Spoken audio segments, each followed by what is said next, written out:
Hey, it's Tucker Carlson.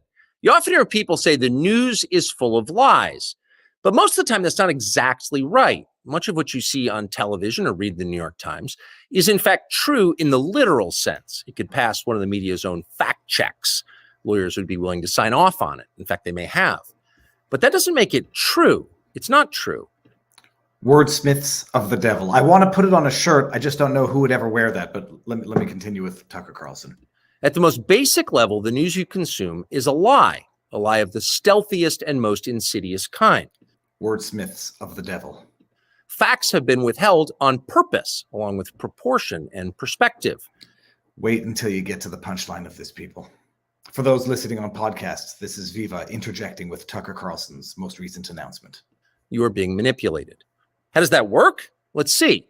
If I tell you that a man has been unjustly arrested for armed robbery, that is not, strictly speaking, a lie. He may have been framed. At this point, there's been no trial, so no one can really say. But if I don't mention the fact that the same man has been arrested for the same crime 6 times before, am I really informing you? No, I'm not. I'm misleading you. Screen grab. Dishonest journalists post this as a joke because Tucker Carlson said, I'm misleading you. But they don't mention exactly. We'll get there. But let's just, first of all, I love the backdrop. I mean, I don't know if this is his house. It's flipping beautiful. That's a lot of hardwood or beautiful, beautiful pine with a nice library with many leather-bound books in the background. Okay, carry on. And that's what the news media are doing in every story that matters, every day of the week, every week of the year. What's it like to work in a system like that?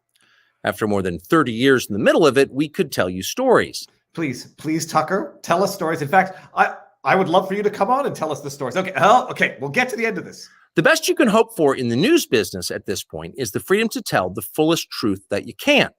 But there are always limits. And you know that if you bump up against those limits often enough, you will be fired for it. That's not a guess. It's guaranteed. I think Tucker might be talking about himself right now. Just if I'm taking a wild guess, that is what he means by this. He didn't say it. I think that's what he meant. Every person who works in English language media understands that. The rule of what you can't say defines everything. It's filthy, really, and it's utterly corrupting. You can't have a free society if people aren't allowed to say what they think is true. Speech is the fundamental prerequisite for democracy.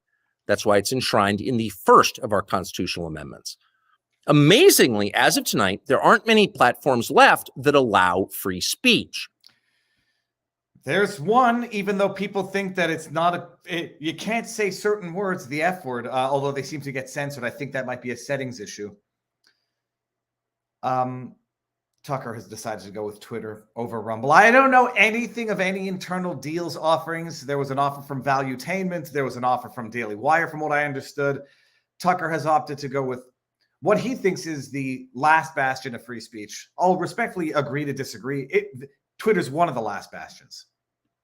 The last big one remaining in the world, the only one, is Twitter, where we are now. Twitter has long served as the place where our national conversation incubates and develops. Twitter is not a partisan site. Everybody's allowed here. I think there's a great many people who might disagree with you on that. We'll get to that in a second, Tucker. And we think that's a good thing. And yet, for the most part, the news that you see analyzed on Twitter comes from media organizations that are themselves thinly disguised propaganda outlets. You see it on cable news. You talk about it on Twitter. Just wait until you get to the punchlines of this, people. There's more than the result may feel like a debate, but actually the gatekeepers are still in charge. We think that's a bad system. We know exactly how it works, and we're sick of it. Starting soon, we'll be bringing a new version of the show we've been doing for the last 6.5 years to Twitter. We'll be bringing some other things too, which we'll tell you about. But for now, we're just grateful to be here. Free speech is the main right that you have. Without it, you have no others. See you soon. Testify, Tucker. Of course, what you just said there, Tucker, is going to piss a lot of people off, and they're going to have to continue with their relentless attempts to destroy you.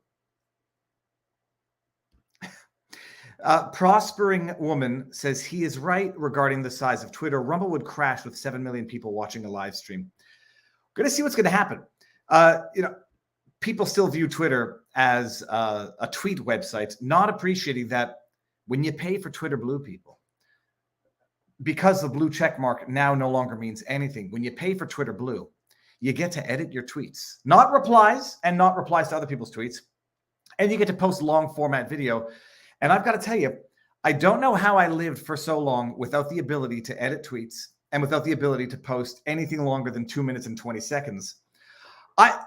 For the last, how long have I been on Twitter? I've been active on Twitter, I guess, for 5 years, maybe a little more. I would sit there like micro editing to get things down to 2 minutes and 20 seconds. I now have total freedom. Ginger Ninja says, I can't find you on Rumble. I most certainly am in Rumble. I'm live on Rumble, Ninja. The link is in the pinned comment on YouTube. We're live. Give me a panic attack. We're live on Rumble, live on Locals, and live on YouTube for now until we go exclusively to Rumble, and until we go after that even more exclusively to Locals, vivabarneslaw.locals.com. I forgot what I was saying. Oh, yes, the living without edits in long format. So Twitter, I mean, to the dismay, I think it's an ecosystem that will overlap and synergize well with it, with each other. I'm very much partial, very much biased to Rumble.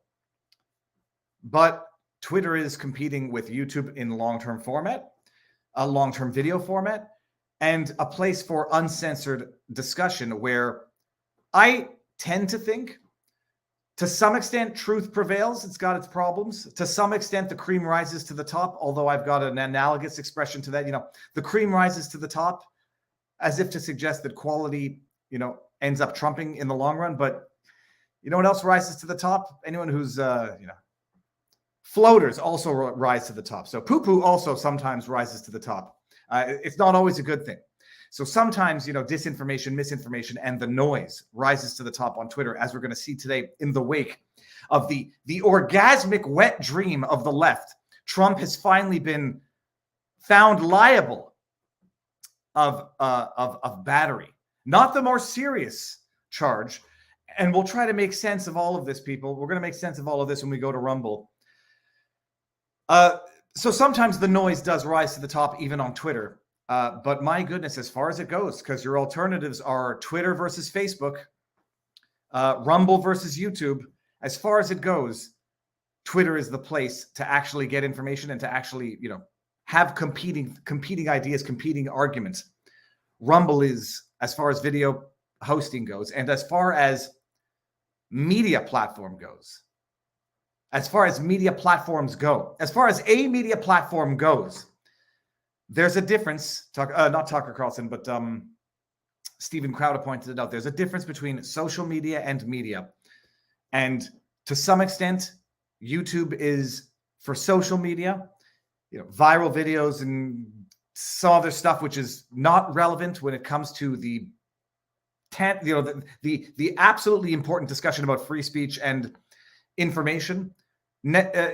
Rumble is becoming a network, a media platform where people go to get news and to follow trusted voices and to actually learn what's going on in the world above and beyond the politically curated content that is on YouTube and legacy media. Now, by the way, before we get into the response to Tucker's announcement, let me just say two things as I bring up the super chats. Sorry to stress you out. I'll try to refresh or update my app, maybe. Ginger Ninja, don't worry about it. Better we make sure things are working properly. So first things first, no legal advice, no medical advice, no election fortification advice. We will be going over to Rumble exclusively after, half an hour or so, where we tap into the market. That is YouTube. Let everybody know, hey guys, after this, we're going to go over to the platform that actually values creators, values free speech. And tomorrow, when it's no longer live, I'll post the entire stream or clips of it onto YouTube, and you can get it then. Remember when YouTube first canceled their, what do they call it? Their annual YouTube video? What did they call it? They called it, YouTube Rewind. Remember when they canceled it for the first year? I forget what was going on. And they said, we shouldn't do it this year. And it's not appropriate. And they never did it again because YouTube gave up caring about the creators, period. Rumble I wouldn't say it's at the honeymoon stage where it values the creators, because it will never get past valuing the creators. Rumble values the creators. Rumble is building its brand, its business off the creators, off of the warranties and representation and guarantees that it's making to the creators. YouTube, once it made its money off the backs of its creators, said big middle finger to you creators, and it started with canceling YouTube Rewind for the first time. Rumble has better chat. Rumble has it's a much more active chat. I want a slow mode on Rumble chat. I don't know if it's there yet, but they're working on all the kinks. So Tucker Carlson comes out and announces he's going to Twitter exclusively. I think now whoever made that comment before, now I understand, like, you know, Tucker bringing Rumble would be able to deal with it. Rumble was dealing with Steven Crowder bringing 200,000 live viewers at the same time. I mean, they're growing, they're learning how to deal with it, but they dealt with it, and they built stronger as a result. True, there might have been logistical issues there, but I don't think that's why Rumble would have said, you're better off at Twitter to Tucker. And I don't think that's why Tucker said, I'm going to go with Twitter versus Rumble. I have no knowledge of any deals, any offers, whatever, that are not public.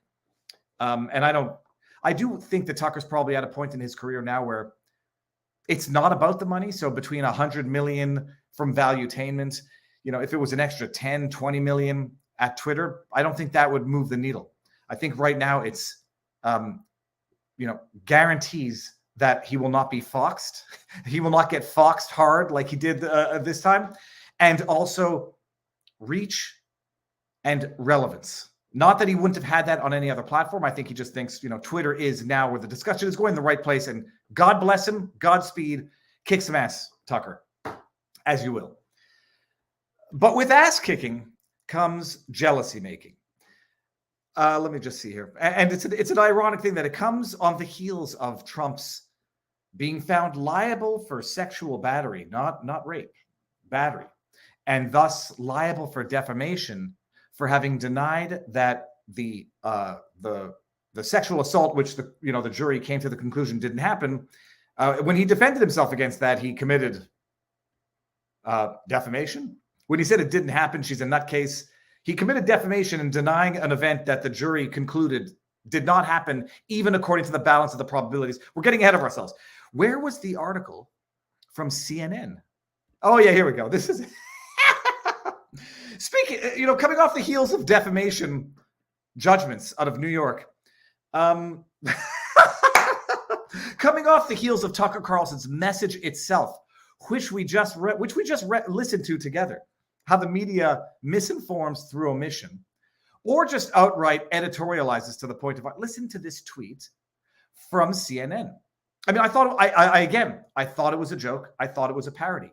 CNN comes out with a tweet that literally, says right-wing extremist Tucker Carlson. Not Tucker Carlson will relaunch his program on Twitter. Right-wing extremist. Now, I am a First Amendment proponent. It doesn't give you the right to wrongly shout fire in a crowded theater. It doesn't give you the right to issue bona fide threats. It doesn't give you the right to verbally, fraudulently induce someone into doing something. So there are limits which we all agree on, but we don't necessarily recognize when saying, I believe in free speech. Yeah, sure, but no defamation, no threats, no fraud. Or at least those should be sanctioned exercises of speech.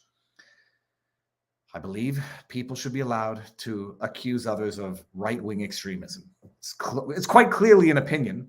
It's quite clearly a watered-down, diluted, willy-nilly, gratuitous accusation that I think reflects more on the entity making it than on the individual about whom it's being made.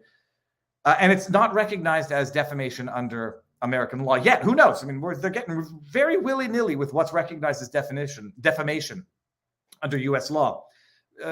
Not in the good sense. Do this in Canada.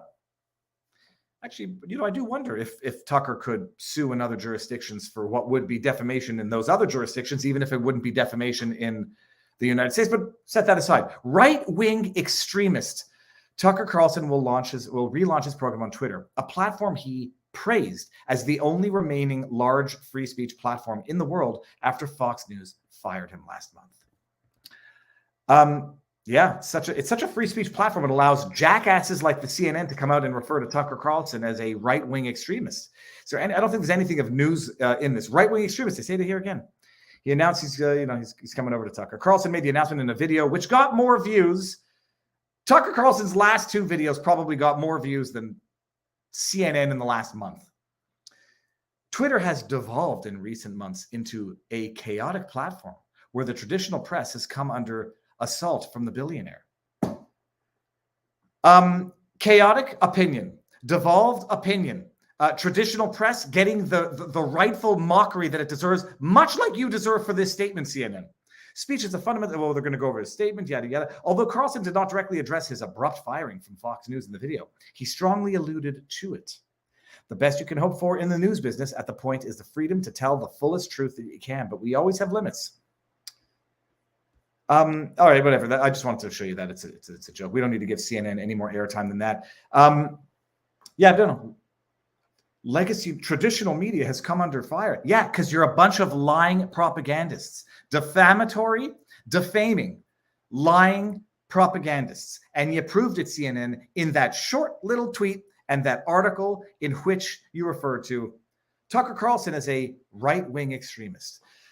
But because there are actually very few legacy traditional journalists, because there are actually very few journalists remaining in this world, and yeah, I do consider Jack Posobiec and Post Millennial to be one of those journalists and one of those platforms. Who's this article by? This article is not by this article is by Hannah Nightingale, which I suspect is a prénom, a pen name. Is CNN going to report on this story, which I have no knowledge above and beyond what I read in Post Millennial?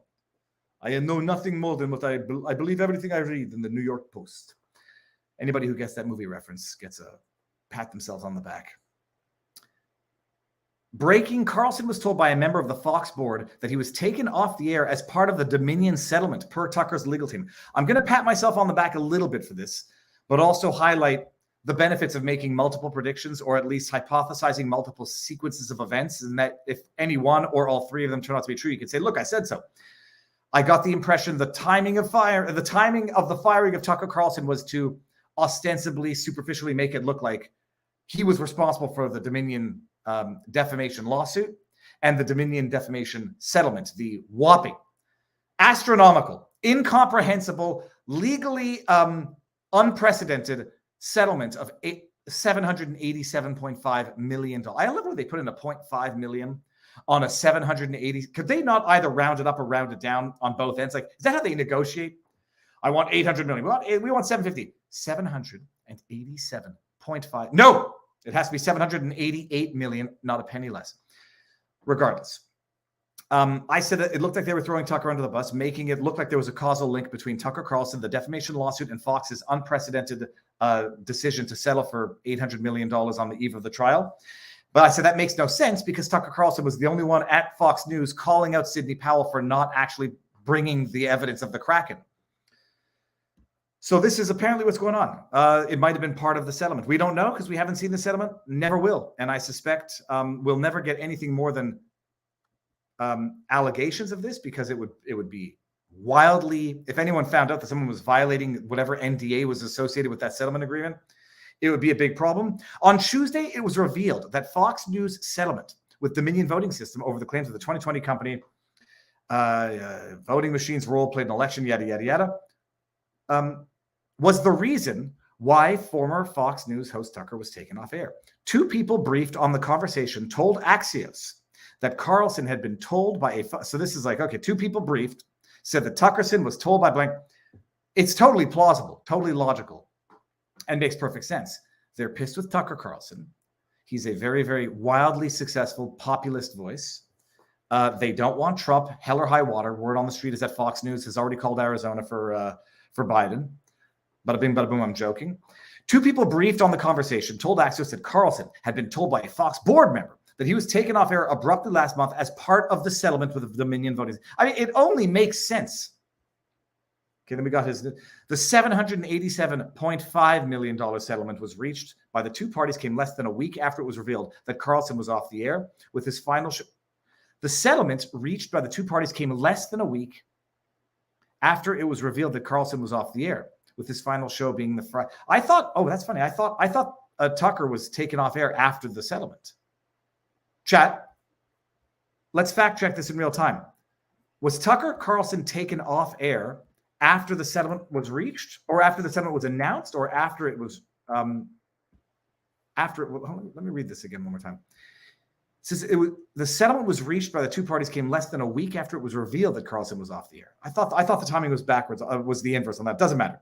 In a letter from Tucker Carlson's lawyers to Fox News, they argued that Carlson's non-compete clause in his contract, which runs through 2025, is no longer valid. So if they fire you, they cannot avail themselves to any non-compete that would have bound you from competing with them had you stayed on with them, which might explain why they are apparently continuing to pay Tucker Carlson through 2025, where they're going to say you can't compete with us because we're still paying you. Although even that, I think, is a legally specious argument.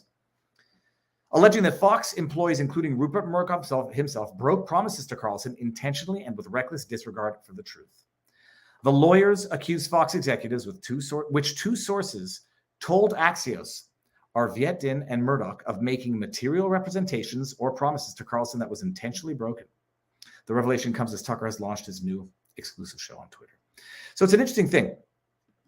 Let me just go to the chat and see if anyone... I think Dominion offered a reduction if they fired Tucker, says Fantasy. Hold on. How do we do this? Lawyers are always lawyering. It seems to me it coincided. Yes, after the settlement, confusing statement, but that is what it says. Okay, Tucker Carlson was... Let me just get the camera here. Gosh, no, wrong way. I've disabled this stupid Instagram thing, Insta360, multiple times. Okay, there we go. Yeah, I thought Tucker was taken off air after the settlement because I think I would have freaked out. I mean, I know I don't remember things anymore. I just remember how I would have reacted had they happened that way. I would have freaked out about Tucker Carlson. No, it's this way. He definitely came after us because that's my whole theory. Okay, doesn't matter. Had they, fired Tucker, they would not be able to avail themselves of a non-compete.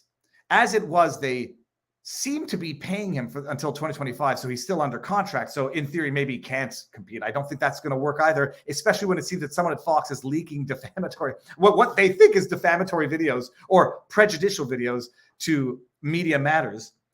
So that's it. It'll be an interesting thing to see what happens now with Tucker on Twitter. But if true, Dominion said fire Tucker as part of the settlement, even though Tucker was the only one at Fox News not defending Dominion, but defending Dominion in that he was calling out Sidney Powell, saying that, yes, everyone had a problem with electronic voting until they didn't. You can go find some CNN reports and some BBC reports, from years ago, calling out the risks of electronic voting. But they've forgotten about that. Now it's the most secure thing ever until it isn't.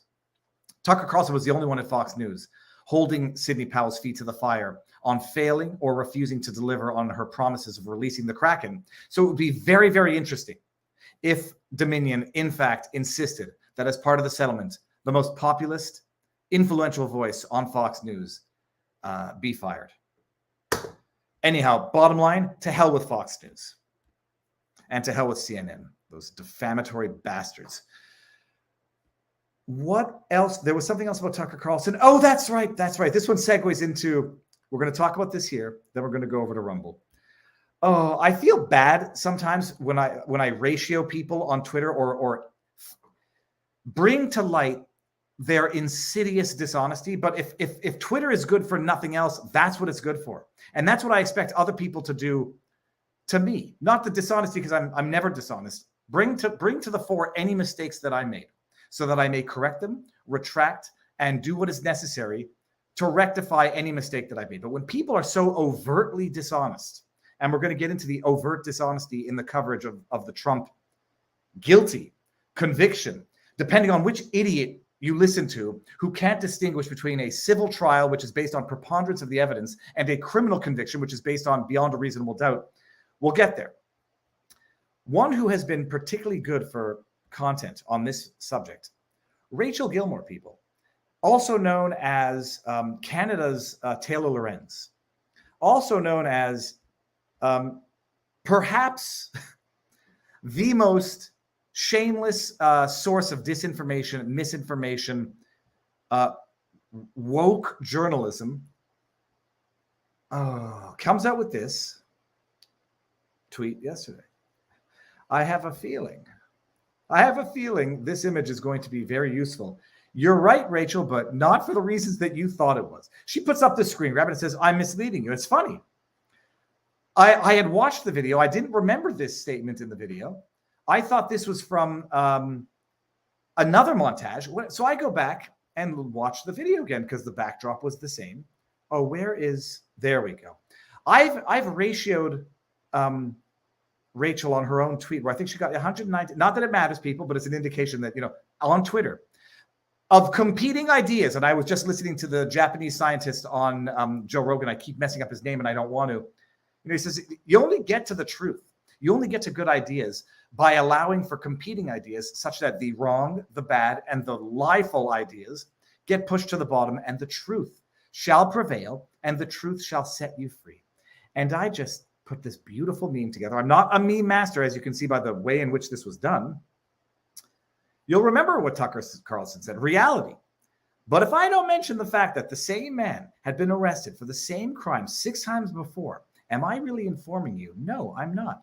I'm misleading you. Rachel, as I just said, it was reality versus Rachel Gilmore reality.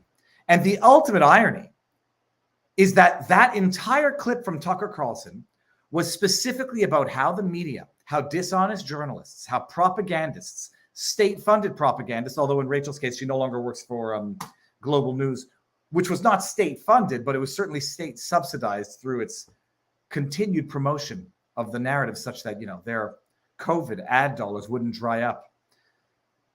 The entire purpose of what Tucker Carlson was saying was how the media lies through omission.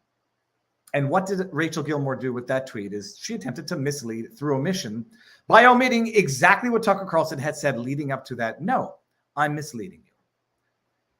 It felt good. I will not lie. I'm a superficial person sometimes. It doesn't feel good to feel good. It feels good because the truth should be more popular than the lie. And the truth should be more popular than the incorrect statements. Now, I think it might be the perfect time. Let me see if there's anything else on the Canadian front. Do we do one more quick one about how? Yeah, because it's on the topic. It's on the topic, CNN, how they mislead you through what is insidious editorializing of what should otherwise be journalism. People have to understand that, the difference between an op-ed, an open editorial, the difference between an opinion piece, and the difference between journalism, once upon a time, was the absence of editorializing the facts. Unfortunately, the media just can't do it. So instead of Tucker Carlson announces he's going to Twitter, it's right-wing extremist Tucker Carlson. That is editorializing. What was this one about? That's not the right one. That's not the right. Get that out there. That's not the right one. We're not there yet. What was the other one that talk about editorializing? That's what it was. So it was CNN yet again. CNN. I mean, look at this. Because editorializing can be both. It can be malicious in its intent to defame someone, like with the Tucker Carlson, or it can be what's the word? Cover-up-ish, as is the case with covering up for the seemingly failed state, the crime pool, cesspool state that California has become, at least in its concentrated, built-up areas. Scott Baio, I knew the name, but I'm not, he was in some old-time stuff. Scott Baio tweeted that he is ready to relocate out of California after 45 years of crime and homelessness. Let me get to the article in a second. I want to see what Scott Baio's tweet. You know what? I think it's even worse than I thought it was. We're going to get to that tweet in a second. Relocate. He's ready to relocate. That's one heck of a nice... relocate is one way to describe it. I guess flee would itself also be editorializing. It might be more accurate editorializing, however. Well, I'm relocating because my house is on fire. Well, yes, he's decided to relocate in the middle of the night because his house is burning down. Relocate would be an odd choice of words. Flee. That's an odd way to say flee. But if you go to the article, let's just see what the tweet said. Tweet? Here. The former Charles in Charge star tweeted last week that he is going to exit stage right from California after 45 years. Baio shared a screen grab And to quote from a story about a homeless encampments near Beverly Hills, reported to CNN, the most recent survey conducted by the Los Angeles Homeless Services Authority found approximately 69,000 people experiencing homelessness in LA and 41,000 in the city. In LA County, and 41,000 people homeless in the city of LA. 69, I mean, that's a big town. Baio quoted from the article. Baio's tweet prompted mixed responses. I'm sure they'll miss such an important right-wing shill like you. Oh, you got to love the beauty of free speech on Twitter. Because you're a right-wing shill if you do not accept living in the left-wing cesspool. Baio, an outspoken conservative, replied, maybe not, but they'll certainly miss the high taxes I pay. Oh, okay, well, that is the proper retort. Okay, that's the story. But let's just remember they said relocate. He's relocating. He's relocating because the house is on fire. After 45 years, I'm making my way to finally exit stage right from California. That's not relocating, although I guess it is. That's fleeing the cesspool, that the place in which he spent nearly a half decade of his life has pushed him away. Oh, boy. Hold on a second. Have I fallen way back? Exiting. He'll be exiting stage right. You know what it's called? It's called fleeing. It's called voting with your dollar. And for these, you know, the one jab, well, if you decide to leave, you must be a right-wing extremist, because being a left-wing tolerant, you know, the tolerance of the left means sitting there and agreeing to live in squalor and live in the filth that has become the consequence of failed left-wing policy. Gavin Newsom said he was going to solve the homelessness problem in 10 years. There's this ridiculous clip from decades ago. Looks like a scene out of RoboCop of Gavin. Did I say Gavin Smith or Gavin Newsom? Gavin Newsom saying he's going to, you know, end homelessness in 10 years. You become intolerant right-wing for saying, I'm not subsidizing this anymore. I don't have to live with this anymore. I don't have to live in a city where I can't go to the park with my kids because there's needles everywhere, because there's crime everywhere. People are fleeing New York. It's going to become, by definition, you leave New York, you're a right-wing extremist. You leave California, you leave Canada, you're right. I know I should have to live under tyranny. I should have to live in the squalor of a failed state. I should have to pay for it with my taxes. And if I decide to object to this, if I decide to vote again, then you have to tolerate the failure of left-wing policies, or you're a right-wing extremist. Mm-hmm. And for those who say that, the system doesn't pay for itself. The crappy healthcare in Canada doesn't pay for itself. You lose the only people who actually pay taxes. I think in Canada, it's like 20% of the population pay 80% of the taxes, something along those lines. It might even be more, like 15%. You lose your taxpayers. You lose your artists. You lose your intellectuals.